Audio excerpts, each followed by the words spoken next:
अस्सलाम वालेकुम। शाम का टाइम है, वॉक के लिए मैं निकली हूँ और सामने मुझे डूबता सूरज नज़र आया है। सो ब्यूटीफुल, इतना खूबसूरत नज़ारा कि मैंने अपना फ़ोन निकाल लिया कि इसकी तो वीडियो बनाना बनती है। नज़र आ रहा है ना। यहाँ पर कौवे चिड़ियाँ भी शाम को आ चुकी हैं घर को वापस। कुछ वापस जा रही हैं, पर तोल रही हैं जाने के लिए। यहाँ पर ये दो बैठी हुई हैं, वहाँ भी बहुत ही खूबसूरत नज़ारा है। लेकिन सबसे खूबसूरत तो ये सूरज का नज़ारा है जो मैंने आपको दिखाना है।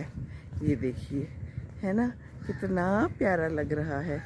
प्यारा तो यहाँ पर ये फूल भी लग रहा है। ये देखिए कितने खूबसूरत है, सफ़ेद सफ़ेद फूल। और ये